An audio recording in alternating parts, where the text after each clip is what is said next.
الحمد لله نحمده ونستعينه ونستغفره ونؤمن به ونتوكل عليه ونعوذ بالله من شرور أنفسنا ومن سيئات أعمالنا من يهد الله فلا مضل له ومن يضلل فلا هادي له نشهد أن لا إله إلا الله وحده لا شريك له ونشهد أن سيدنا ونبينا ومولانا محمدا عبده ورسوله صلى الله تعالى عليه وعلى آله وأصحابه وأتباعه وأزواجه وذرياته وبارك وسلم تسليما كثيرا كثيرا أما بعد قابل احترام بزرگوں، عزیز دوستوں اور ساتھیوں، اللہ تعالی نے جو دین ہم کو عطا فرمایا ہے وہ دین فطرت ہے، یعنی اس کے احکام ہماری فطرت کے عین مطابق ہیں۔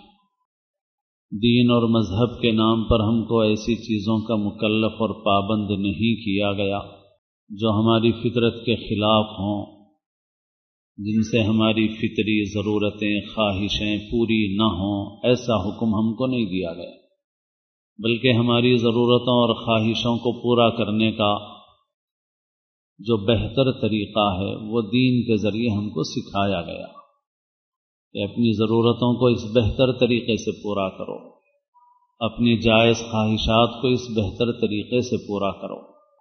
دین کی تمام تعلیمات ایسی ہی ہیں۔ عیسائیوں کی طرح ہمارے مذہب میں رہبانیت نہیں ہے، اور دوسرے مذہب کے لوگوں کی طرح سنیاس لینے، دنیا سے کنارہ کشی اختیار کرنے کا تصور نہیں ہے۔ اگر کوئی کسی ضرورت اور مجبوری کی وجہ سے اس طرح کی کنارہ کشی اختیار کرے تو اسے مجبوری قرار دیا جائے گا، مگر اس کو کوئی افضل، فضیلت والی چیز، ثواب والی چیز نہیں کہا جائے گا،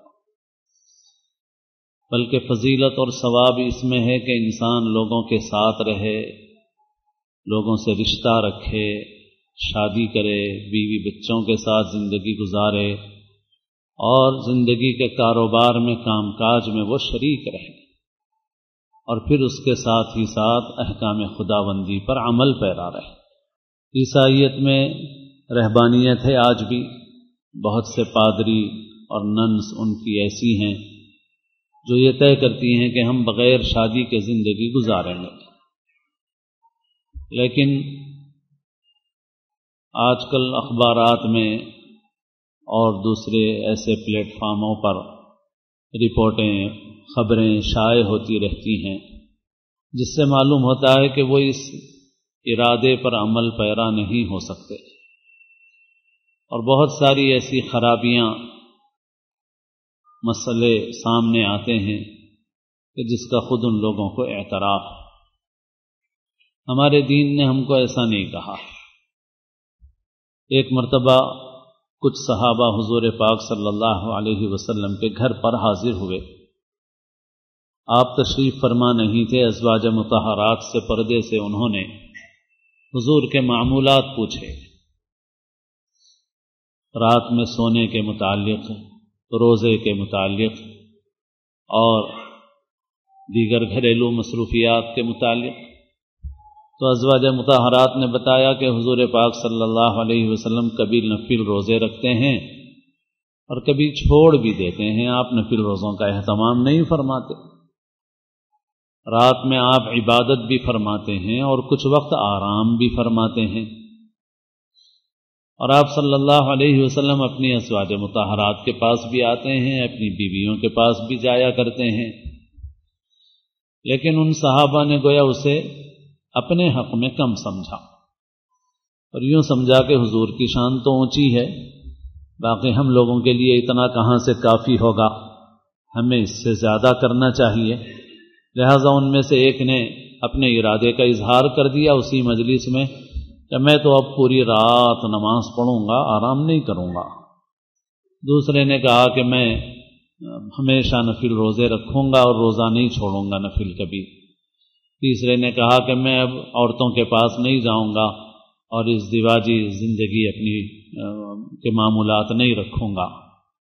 تو اللہ کے رسول صلی اللہ علیہ وسلم کو خبر ملی کہ ایسے ایسے ارادے کچھ لوگوں نے کیے ہیں، تو حضور نے مناسب موقع سے ایک عمومی نصیحت فرمائی اور لوگوں سے کہا کہ مجھے ایسا معلوم ہوا ہے کہ کچھ لوگوں نے ایسا سوچا اور ارادہ کیا ہے، کیا تمہارے لیے میرے اندر نمونہ نہیں ہے؟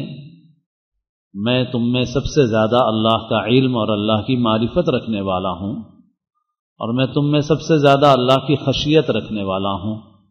میں نفل روزے رکھتا بھی ہوں، نہیں بھی رکھتا ہوں، رات میں نماز بھی پڑھتا ہوں، آرام بھی کرتا ہوں، اپنی بیویوں کے پاس بھی جایا کرتا ہوں۔ اور اسی موقع پر آپ نے وہ جملہ ارشاد فرمایا جو عموماً خطبہ نکاح میں ایک اور حدیث کے ساتھ شامل کر لیا جاتا ہے۔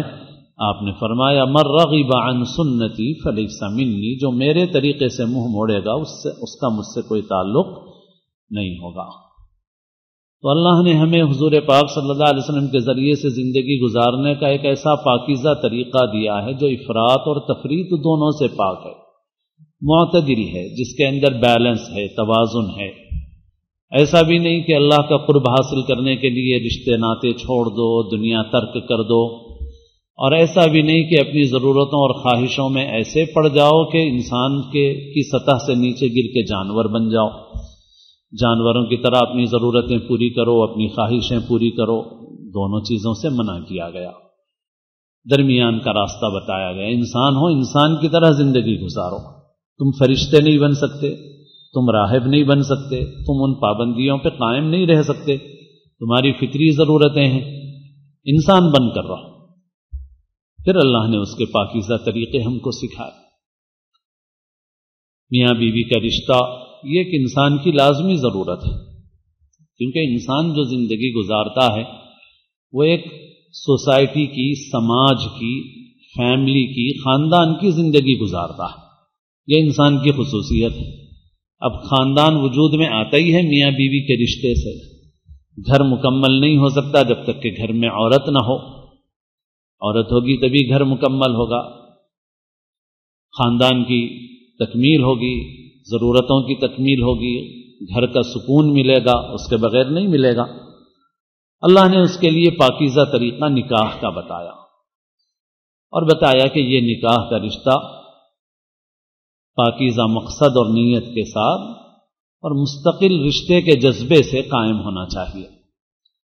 پارے 5 کے شروع میں جو آیتیں ہیں وہاں پر بھی یہ مضمون ارشاد فرمایا گیا ہے، والمحصنات من النساء الا ما ملکت ایمانکم، اور دوسری جگہوں پر بھی کہ یہ رشتہ کیسا ہونا چاہیے۔ فرمایا کہ یہ رشتہ پاک دامنی حاصل کرنے کے لیے ہونا چاہیے، چوری چھپے نہیں ہونا چاہیے، اور محض نفسانی خواہشوں کو پورا کرنے کے لیے نہیں ہونا چاہیے، بلکہ ایک اچھے جذبے کے ساتھ ہونا چاہیے۔ اسی لیے شریعت نے نکاح کے رشتے کے لیے کم سے کم 2 گواہ رکھے ہیں، کم سے کم 2 گواہ ہوں، باقی جتنے لوگ سنتے ہیں سب گواہ بنتے ہیں۔ اب وہ کاغذ میں لکھا جاتا ہے اس لیے کہ وہ سرکاری طور پہ محفوظ رہے، 2 آدمیوں کے نام لکھے جاتے ہیں، دستخط لی جاتی ہے۔ باقی شرعی مسئلے کے اعتبار سے 2 آدمی ہوں، 5 آدمی ہوں، 10 آدمی ہوں، 50 آدمی ہوں، جتنے لوگ ایجاب و قبول سنیں گے وہ سب کے سب اس رشتے کے گواہ ہوں گے۔ تو اللہ نے ہمیں حکم دیا کہ ہم وہ رشتہ ایسا قائم کریں کہ وہ چوری چھپے نہ ہو، ولا متخذی اخدان، فرمایا چوری چھپے دوستی نہ ہو۔ رشتہ ہے تو رشتہ کھلے طور پر قائم کیا جائے، اور اس میں کم سے کم معیار یہ ہے کہ کم سے کم 2 گواہوں کے سامنے قائم کیا جائے۔ محسنین غیر مصافحین، فرمایا پاک دامنی حاصل کرنے، مستقل رشتہ قائم کرنے کے جذبے سے ہو، صرف اپنی ضرورتیں خواہشیں پوری کرنے کے جذبے سے نہ ہو۔ اللہ نے یہ پاکیزہ طریقہ بتایا۔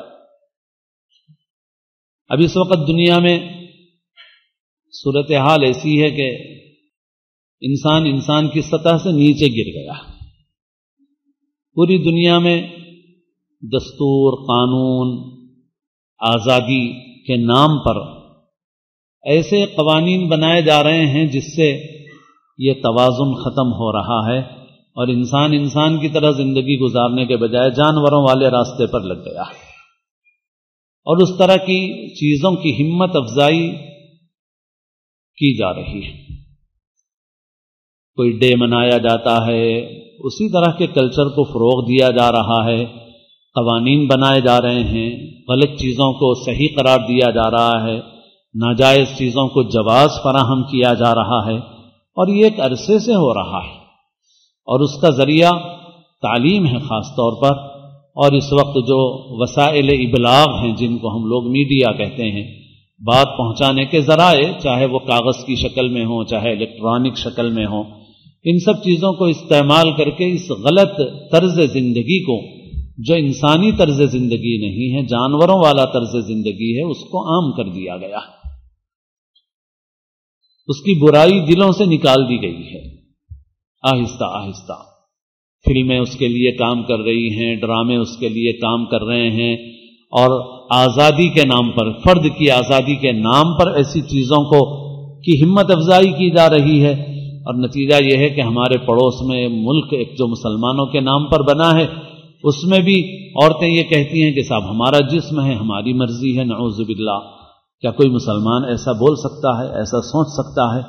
یہ تو وہی سوچ سکتا ہے جس کا اللہ پہ ایمان نہیں ہے، جس کا اپنے خالق و مالک پہ ایمان نہیں ہے، وہی ایسی بات کر سکتا ہے. مگر افسوس کہ وہ ملک تو رہے ہی رہے، ہمارے ملکوں میں ایسی صورتحال ہو گئی. اور ایسے ہی بہت سے مسلمان ملک ہیں جہاں پر اس قسم کا کوئی بے حیائی والا دن آتا ہے تو پھولوں کی دکان پر پھول ختم ہو جا رہے ہیں، کارڈ ختم ہو جا رہے ہیں. یہ سب کیسے ہوا؟ اب ہم تو حجاز مقدس کی سرزمین کو دیکھ رہے ہیں، جو خون کے آنسو رونے کا مقام ہے، کہ وہاں پر اس طرح کی خرابیاں ایسی در آئی ہیں کہ کچھ پوچھیے مت. اور بات اصل میں یہ ہے کہ ایک لمبے عرصے سے یہ مزاج اندر سے بن رہا تھا، انہی ذرائع کے ذریعے سے. صرف اوپر سے برقع تھا، وہ برقع ہٹ گیا تو معلوم ہو گیا کہ صاحب ان میں اور ان میں تو کوئی فرق ہی نہیں ہے. مگر یہ ہمارے لیے بہت افسوس کی بات ہے، بہت افسوس کی بات ہے. یہ طرز زندگی آ گیا ہے. یورپ میں تھا، آج سے 10-20 سال پہلے سوچا نہیں جا سکتا تھا کہ کسی مسلمان ملک میں یہ ڈے منایا جائے گا، پھول ختم ہو جائیں گے، کارڈ ختم ہو جائیں گے. سوچا بھی، تصور بھی نہیں کیا جا سکتا تھا کہ کسی مسلمان ملک میں ہو سکتا ہے. یورپ میں ہوتا ہے تو اس میں تعجب کی کیا بات ہے. یورپ کا تو حال یہ ہے کہ وہاں پر ایک ایک شہر میں ملینوں ایسے بچے موجود ہیں جو ناجائز اولاد ہیں. اور یہ کوئی ڈھکی چھپی بات نہیں ہے، یہ سرکاری طور پر کھلی ہوئی بات ہے، ریکارڈ میں موجود ہے. قوانین انہوں نے بنا دیے کہ بھئی بچے کا ایڈمیشن ہو، بچے کی کہیں کوئی کارروائی ہو تو بچے کے ساتھ اس کے ماں کا نام پوچھو، باپ کا نام بتا دیا تو بھی ٹھیک ہے، نہیں بتا دیا تو بھی ٹھیک ہے ان کے نزدیک. تو ایسے بچے ان کے نزدیک 150 1000 2000 نہیں ہیں، ایسے بچے ان کے نزدیک کہیں 10 لاکھ ہیں، کہیں 20 لاکھ ہیں، کہیں 40 لاکھ ہیں، کہیں 50 لاکھ ہیں. تو اس طرح کی گندگیاں ان کے پاس ہوں تو تعجب کی کیا بات ہے. مگر ایسی گندگیاں مسلمانوں کے ملک میں آ جائیں تو بہت افسوس کی بات ہے، بہت رونے کا مقام ہے. ہمیں اب بھی اپنے بچوں کی حفاظت کی ضرورت ہے. اور یہ سب کہاں سے آ رہا ہے؟ جہاں سے آ رہا ہے وہ دیکھیے. آپ آنے کے بعد تقریر کریں گے، جلسہ کریں گے، برائی بیان کریں گے، مذمتیں بیان کریں گے، تو اس وقت تک تو سب جا چکا ہے. مینٹلٹی تبدیل ہو چکی، ذہنیت تبدیل ہو چکی، ذہنی طور پر ان کو بدل دیا گیا ہے، ان کے اندر سے ایمان نکال دیا گیا. اب ان کے اندر بس ان کے اندر خواہشات پوری کرنا ہے، اپنی ضرورتیں، اپنی مرضی ہے. ہماری مرضی ہے، ہم جیسی چاہیں زندگی گزاریں. بھئی مسلمان ہونے کا مطلب یہ ہے کہ مسلمان اپنی مرضی سے نہیں، اللہ کی مرضی سے زندگی گزارتا. کسی بھی مذہب کا ماننے والا ہو، اس کے پاس کچھ اخلاق ہیں، اقدار ہیں کہ بھئی ان اخلاق کے اوپر قائم رہنا ہے، ان اقدار اور ان ویلوز پر قائم رہنا ہے. لیکن وہ ساری چیزیں ختم کر کے انسان کو جانور بنا دیا گیا، اپنی مرضی سے جو چاہے کرے. لہذا اب اس میں جتنی غلط چیزیں ہیں ان کو قانونی حیثیت دے دی گئی. اب یہ آ رہا کہاں سے ہے یہ دیکھنے کی ضرورت ہے. یہ آ رہا ہے تعلیم گاہوں سے، آ رہا ہے، یہ آ رہا ہے فلموں کے ذریعے سے، ٹی وی کے ذریعے سے، ڈراموں کے ذریعے سے، خبروں کے ذریعے سے. باتیں اس طرح سے پیش کی جا رہی ہیں ملمع کر کے کہ اس میں گندگی کو اچھا بنا کے پیش کیا جا رہا ہے. بھائی آزادی ہے صاحب، جو اس کے خلاف بولے گا وہ آزادی کے خلاف کر رہا ہے، وہ ظلم کر رہا ہے، زیادتی کر رہا ہے. اور آزادی یہ ہے کہ چھوڑ دو، جیسی بھی زندگی گزارے، چاہے وہ انسانوں والی ہو یا انسانوں کی سطح سے گری ہوئی زندگی. ہمیں اپنی نسل کی فکر کرنا ہے، اور اب اس ملک میں بھی اس وقت جو حالات ہمارے سامنے ہیں، ہمیں دوسروں سے توقع نہیں رکھنا ہے، ہمیں اپنے تعلیمی ادارے قائم کرنا ہے، اس کے بغیر ہم کوئی احتجاج کریں کچھ کریں، بہرحال جو اس ملک میں ہمارے قانونی حق ہے اور قانون کے دائرے میں جو کرنا ہے، اور ہمارے جو سنجیدہ لیڈر ہیں وہ جو بتائیں گے کریں گے۔ باقی جو واٹس ایپ کے اوپر جو جوشیلے بے عقل لوگوں کی ایک بھیڑ ہے، ان کو تو چھوڑیے، بس وہ اتنے نقصان دہ ہمارے لیے کہ کچھ پوچھئے۔ تو بہرحال جو قانونی طور پہ جو کچھ کرنا ہے وہ کریں گے ہم، مگر ہمیں زیادہ توقع نہیں رکھنا چاہیے، ہمیں سمجھ سے کام لینا چاہیے، ہمیں اپنے ادارے قائم کرنا چاہیے، اپنے تعلیمی ادارے قائم کرنا چاہیے۔ اس اختلاط سے جو نقصان ہمیں پہنچ رہا ہے وہ تو پہلے سے ظاہر ہے، اس شر کو خیر کا ذریعہ بنا لو۔ ہم صرف اپنا وہ پیسہ جو ہم اپنی شادیوں میں اڑاتے ہیں، اگر صرف اس پیسے کو جمع کر لیں تو روزانہ اپنے تعلیمی ادارے قائم کر سکتے ہیں، ہم روزانہ قائم کر سکتے ہیں۔ بعض لوگ جو ہیں وہ غلط کام تو نہیں چھوڑنا چاہتے، بعض اوقات اچھا کام جو کر رہے ہیں، جیسے میں نے کہا سوشل میڈیا پہ بھی ایک ایسے لوگوں کی بھیڑ ہے جو بولتے بہت ہیں، کام کرتے کچھ بھی نہیں ہے، اور ان کا کام ہی کام کرنے والوں پہ تنقید کرنا ہے، اپنے قائدین پہ تنقید کرنا ہے، خود سے کچھ نہیں ہوتا ان سے۔ تو ایسے ہی کچھ لوگ جو ہے، کہا جاتا ہے کہ حضرت مولانا عمر صاحب پالنپوری رحمۃ اللہ علیہ کے پاس کچھ لوگ گئے تھے، انہوں نے کہا کہ حضرت یہ آپ لوگ اتنا بڑا اجتماع کر رہے ہیں، اور اتنے بڑے اجتماع میں اتنے لاکھوں کروڑوں روپے خرچ ہو جا رہے ہیں، آپ حضرات اگر اس کے بجائے یہ کریں کہ اس پیسے کو آپ جوڑ دیں اور امت کے لیے کوئی فائدے کا کام کر دیں، کوئی کالج بنا دیں، کوئی کارخانہ بنا دیں، تو امت کے بہت سے لوگوں کو تعلیم ملے گی، روزگار ملے گا۔